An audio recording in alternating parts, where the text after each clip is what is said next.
Please watch the video until the end to experience the full scope of the terror described in this tale. Chapter 1, The Fog That Came Before. They said the Gulf was sick.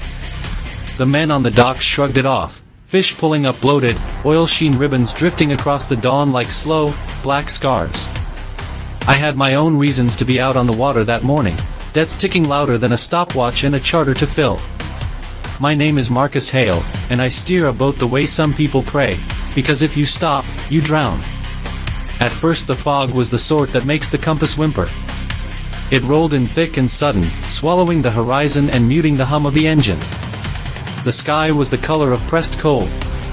My passengers, a pair of local divers and a marine biologist with a mouth full of citations, muttered about sonar readings and undersea tremors.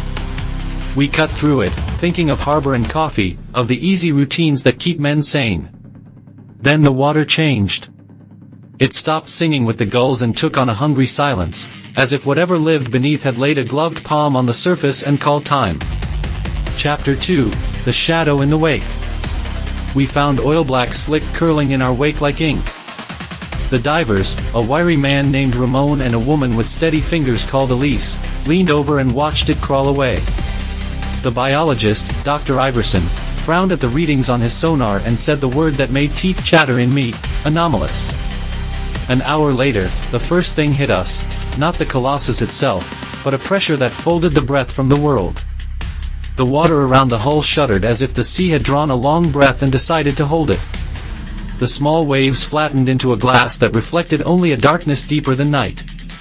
Then the wake swelled. Something enormous rolled beneath us, so close I felt the boat tilt as if an invisible hand had nudged it. A sound came up through the keel, a low, resonant thrum like an iron bell struck deep underwater. It set my teeth on edge and my blood on alert. The men fell silent. Even the gulls kept away. We saw the first part when it breached, an expanse of skin, slick and black as spilled midnight, like the belly of some gargantuan whale gone wrong. The world narrowed to a simple, ugly fact: this thing was not of any sane age. Its mouth opened and the sea around it boiled with white foam. The name, shark, felt too small, too modern. It was older than names. Chapter 3, The Old Teeth. It attacked without hunger or reason, not hunting, but correcting. It came at the boat with a deliberate malice, like an arbiter delivering sentence. The hull shuddered as stone jaws slammed against timber, and the boat groaned as rivets protested.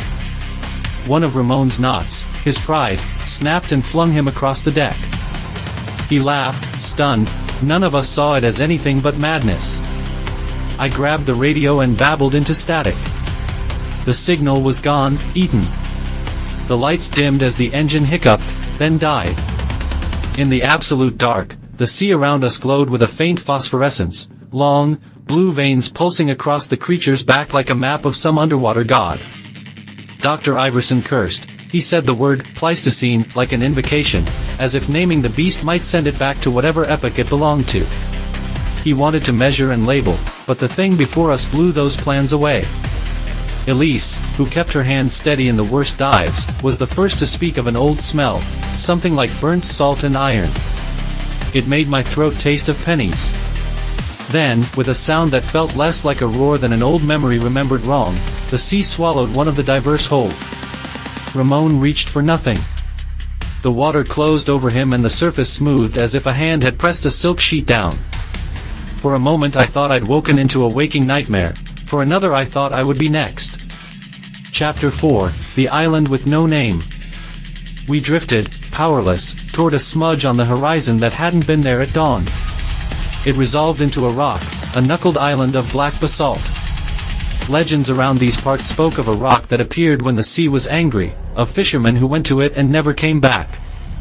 We anchored by necessity, our ropes dangling like wristwatches tied to a corpse. The island had a shore of bones, whale ribs, broken masts, bleached bones of fish the size of trucks. Dr. Iverson muttered something about a burial ground, a graveyard for things the sea spat up. He wanted to note every piece, to photograph and catalog, even as the wind carried low, wet noises from the water. That night the creature came again. It circled the island as a wolf circles a farm, patient and cold. It sang to the depths in a sound like tectonic plates rubbing. The island answered, and the reply was a chorus of taps and creaks from the piled bones, as if the dead there were shifting, unsettled. I slept little. When I closed my eyes I saw the thing's mouth, huge and inner-lipped, rows of serrations that suggested not just biting but excavation. I dreamed of the sea pulling people into itself one by one, like a slow stitch. When the dawn came, one of the bones on the shore had fresh blood darkening its whiteness. Chapter 5, The Ledger of Sins. We learned the pattern. The creature came for reasons we could not measure. Some nights it was indifferent, letting boats pass like driftwood, other nights it hunted. It seemed to recognize the island as its altar and us as intruders. Dr. Iverson, piecing through myths and sonar blips, spoke of ancient faults and oil reservoirs, the kind of geological sins humans had been excavating for profit. He suggested our drilling had pried open a door, some ancient anatomy of the abyss, and something that belongs to a time when animals were iron and quicksilver had crawled through. I began to think the animal wasn't driven by hunger so much as grievance, punishing the surface world that had pried the sea open. It had a corrective intelligence, like a judge whose verdict is final. We tried to leave.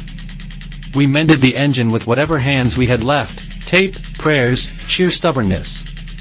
The creature found us as we pulled long and slow away, tracing a path like a lover who will not let go.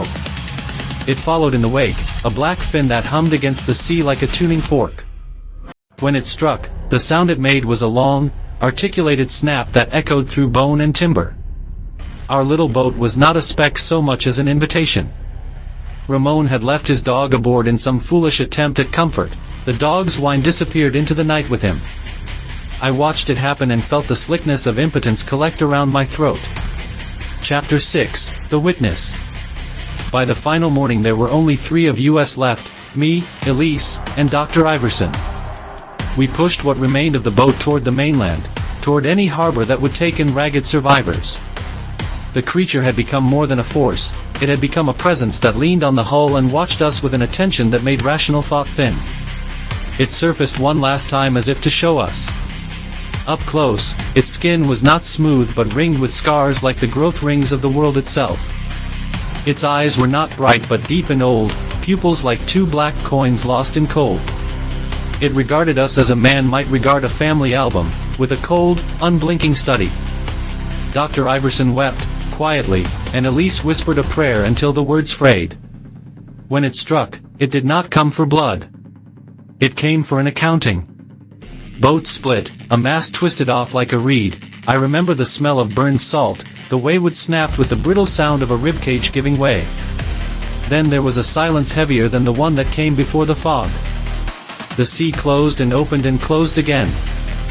I remember waking on a shore I did not recognize, hauled from the water by fishermen who would not look me in the eye. They told me the hurricane had been sudden, the kind of storm recorded in a single paragraph and then shelved. They said the island had never been there. They said my boat was nothing but a remnant. But I remember the phosphorescent veins, the rows of old teeth, and the way the world tasted like pennies for days after. The creature did not vanish. In the months that followed, nets returned empty. Old seafarers spoke of a shadow that moved like a scar along the continental shelf. The sea takes its due in many ways. We had called out to a thing from a time that will not forget and it answered. I tell you this not to frighten you for sport, but because the sea keeps a ledger and sometimes it decides to collect. If you go out there, keep your ears tuned to the long sounds beneath. And if you ever see a patch of water that looks like spilled night, row away fast and do not look back. Please subscribe to the channel, activate notifications, give the video a like, comment with your thoughts on the story, and share this video with others who love the uneasy hum of the deep.